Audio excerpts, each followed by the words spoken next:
All right, we're with Pete Akins again, True Life Center in Cedar City, and we've gotten him up to a broken back, a broken hand, laying tile, no church, no work. He's laying tile with a broken back. Got a new wife, new kids, and God puts a town on his heart. How did you end up in Cedar, Pete? So the journey from Boise to Cedar City probably starts with a phone call from a Foursquare church. I'm not familiar with Foursquare at the time. Okay. Foursquare church for my parents, my dad and stepmom attend in Morgan Hill, California, which is where I kind of grew up, did my senior year in high school, junior year. And that's where they were based out of when I was in college in Morgan Hill, California. And so this church is doing a building project, and they find out I'm a builder. They hire me to be their finish carpenter. So now I'm back working for the church again, but I'm at least not in ministry. Because at that point in time, I didn't want anything to do with ministry. Because? So anyway, why not? Because the episode in Boise was really tough. Was really difficult. And I can go into that if you'd like me to, or we could do another segment on that some other time.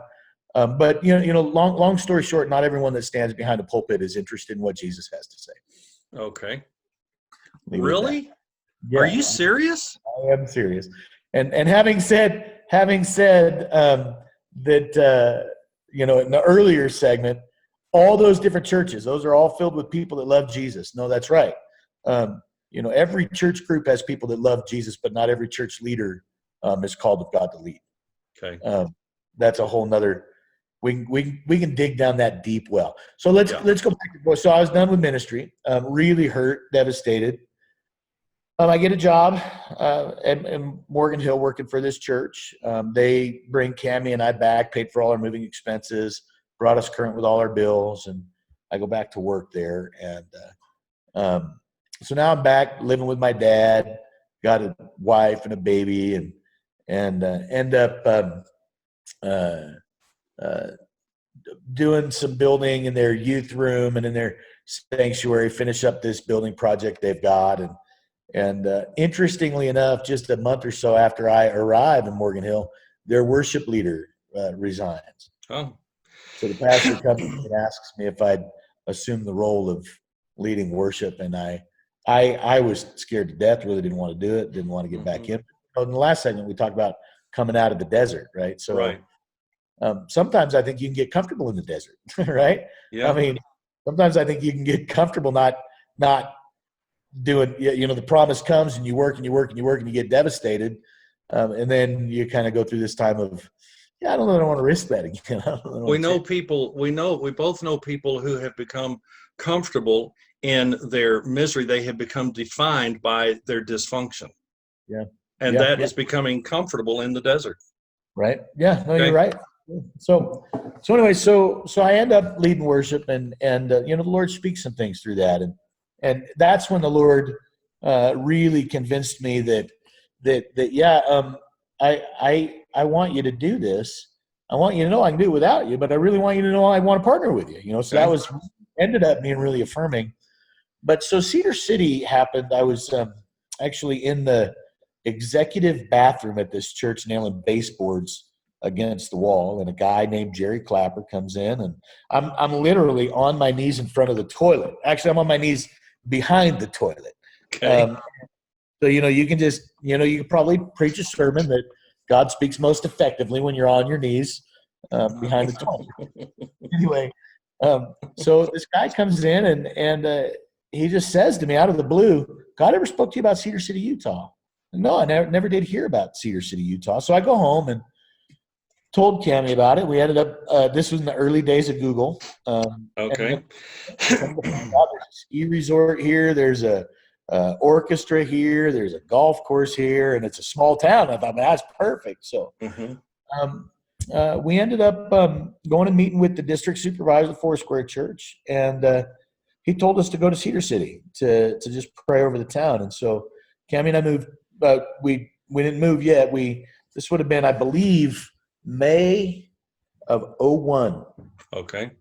Hannah was just a year old. We came to Cedar City to pray, but the Lord spoke very, very clearly to Cammie and I both at about the same time and about the same location. And I looked at her and she looked at me, and we both knew that this is what God's assignment for us was. So we didn't spend any of the rest of the next 2 days praying. We drove around, went to Zion, and just were tourists for a couple of days, flew home and started the journey to prepare for and to move to Cedar City, which we did a year later in February of so it would have been a year and a couple of months later in July of 2002 when we moved to Cedar City. Okay. Interestingly enough, we're coming up. My birthday is May 4th, which is just in 6 days from this recording. Okay. And on May 4th of 2002, so it's a month and a half before we moved to Cedar City. We go to a retirement dinner in Santa Cruz, California, for a professor of ours who directed a musical group called the Ambassadors, which is the group I sang in when the Lord called me into ministry. Okay.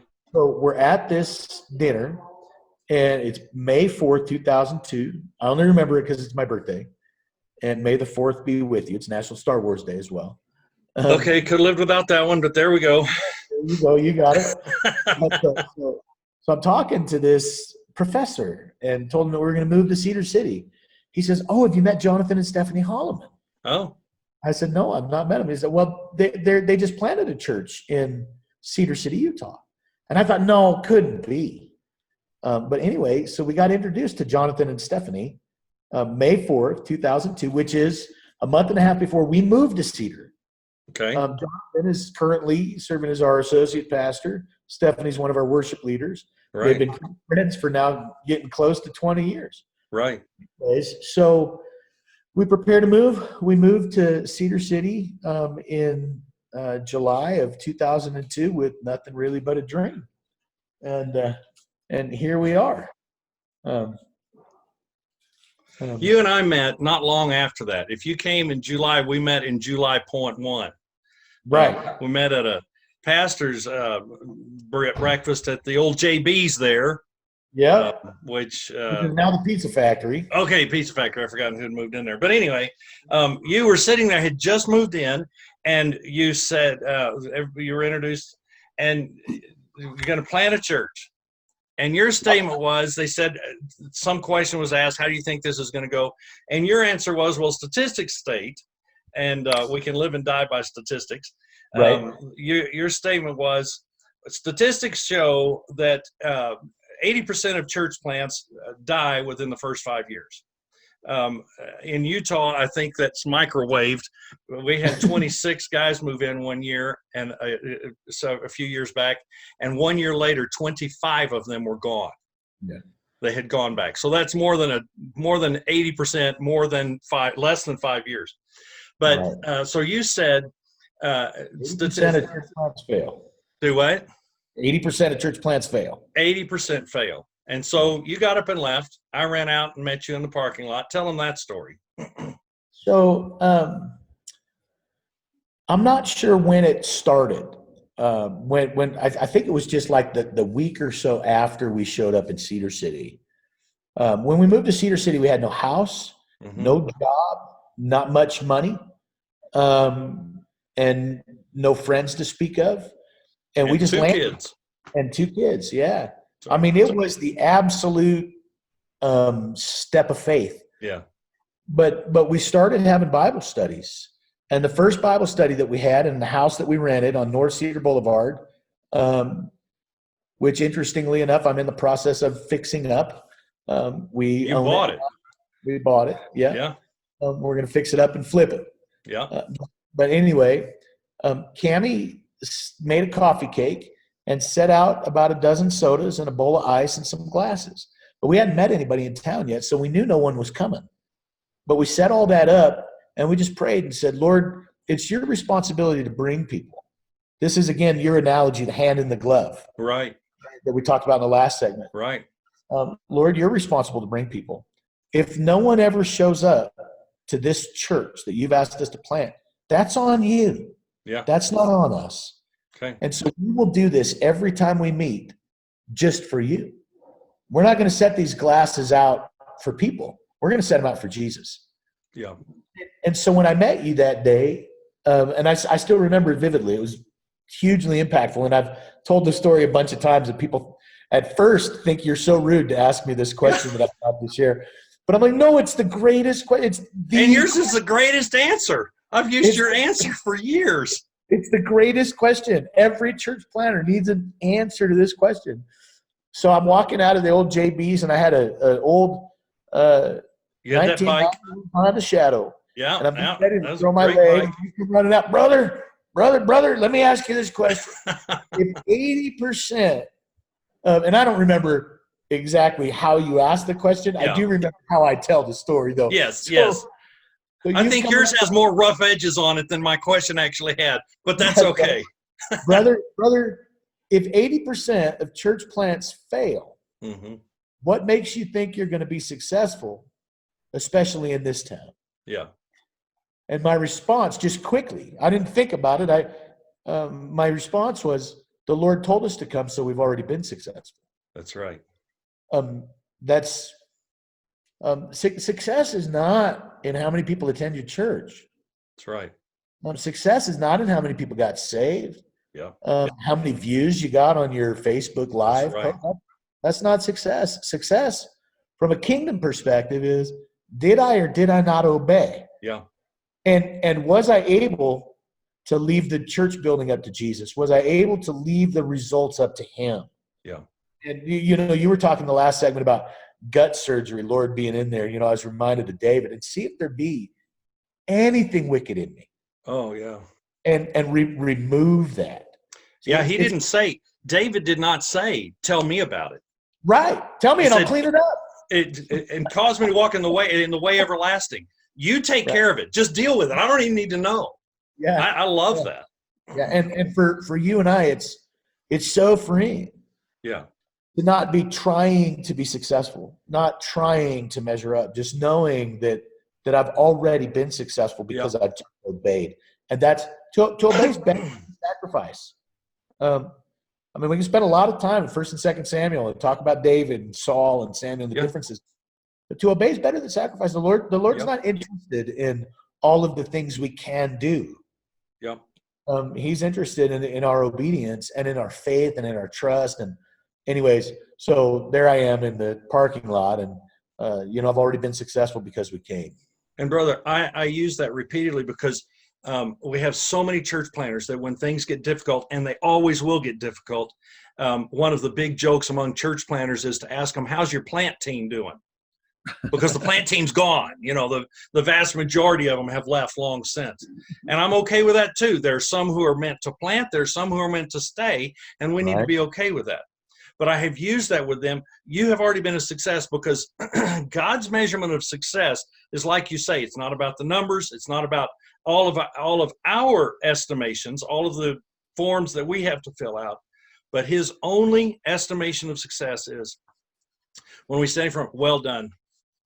You were a good and faithful servant. You did. Right. It's required of a steward that a man be found faithful. You can't get around that one. And we can't blame lack of faithfulness on I didn't have the ability or the looks or the money or the whatever. Anybody can be faithful. And by just showing up, man, I have used that for years, ever since you said that. I'm already a success. And you further said, if we leave tomorrow, I have already succeeded because I did what God told me to do in coming here. And if his next statement is leave, I will do that and be a success again. Yeah. I really liked that. I spent about 5 years kind of spearheading the church planting efforts for the Southwest District of Foursquare Churches, which oversees about 5 states. Okay. About 5 states, parts of 5 states. Okay. And we used to do these assessments, church planter assessments. And we had 13 competencies that we would look for and kind of score pastors and their spouses on, how do you resolve conflict? How do you cast vision? How do you, and are you competent in areas? And the more I've thought about it, the more I've prayed about it, and the more I've grown, kind of reduced it down to one competence that I think every church planter must have, the one thing. Okay. And that's patience. Okay. You have to be able, if you're going to be, um, whether it's pastoring, church planting, being a missionary, being a worship leader, being a dad, being a mom, being a friend, you just have to be resolved that you're not going to give up. And I had a good friend who was a church planter up in California, and he was getting ready to close his church. Okay. And this kind of goes back to your statement about, and if the Lord tells me to leave, I will leave. Yeah. So how do you resolve, be patient, stick to it with Yeah. being willing to leave? Well, it all comes down to the word of the Lord, Robert. It's so this friend of mine is getting ready to close his church. And I said, well, who told you to plant the church? Well, the Lord did. And I said, well, who's telling you to close it? And he said, well, I think the Lord is.